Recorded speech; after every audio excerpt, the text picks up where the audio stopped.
Paddy Donovan wins the 6th round points decision over Danny Mendoza. Paddy the real deal Donovan, 6th round points decision. Danny Mendoza, a journeyman who was tough. Not necessarily the greatest journeyman in the world, but he was tough. Had a record of 6-6, never been stopped. Not really had any names of any note. Looking at his box rec, he's lost to certain fighters, but neither of them are anything to write home about. So he was in there with Paddy Donovan.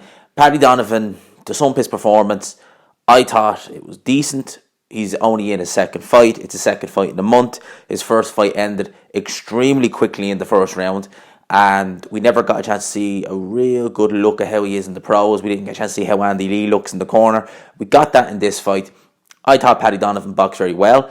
We saw what he's about. He employs that kind of slick southpaw movement. He's done a very good job, twisted his opponent around, getting him in awkward positions, catching him with some absolute peach uppercuts. Some very good, looked like powerful uppercuts, knocked the gum shield out of his opponent's mouth, Mendoza, a couple of times. And yeah, Paddy Donovan, to me, although he's not in there with necessarily the greatest opponent in the world, to me, looked every bit the boxer, looked all right, no complaints with his performance. He dropped Mendoza in the second round. It was it was almost like a counter, kind of leaping hook / uppercut. Dropped him, wasn't heavily hurt, Mendoza, to be fair. Got back up from the knockdown, and it was much of the same really after that. Paddy Donovan, he was critical of himself. In between rounds, he was saying to Andy Lee, because this is the first fight on this MTK card, he was saying to Andy Lee, I wanted to get the guy out of there, I'm not looking good, I'm on TV. And, Andy Lee, he's been around, he's seen it, he's done it. He was just saying, look, stop, you're boxing well, that's the main thing.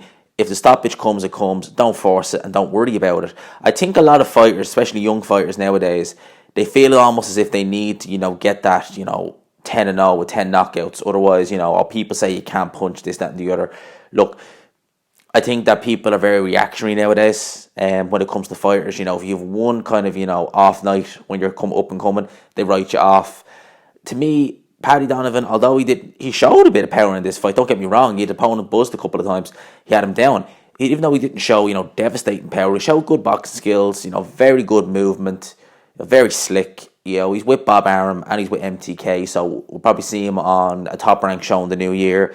As for Andy Lee in the corner, Andy Lee looked every bit professional in the corner, looked very good, on par with his voice, was almost like he was trying to, keep Paddy Donovan down from, maybe acting a bit silly, because it seemed like Paddy Donovan was really intent on making an impression, really intent on getting a stoppage, and he was like, no, if it happens, it happens. If you hurt him, then, press home with the advantage, go and, try and get him out of there. But don't be taking any unnecessary risks. Don't be doing anything silly. Good advice from Andy Lee. He's got experience from Emmanuel Stewart, my opinion, the best trainer of all time. So Andy Lee has a wealth of knowledge, so when he's telling you what to do, you should really, as a fighter in the corner, just take note of that, and that's what Paddy Donovan did.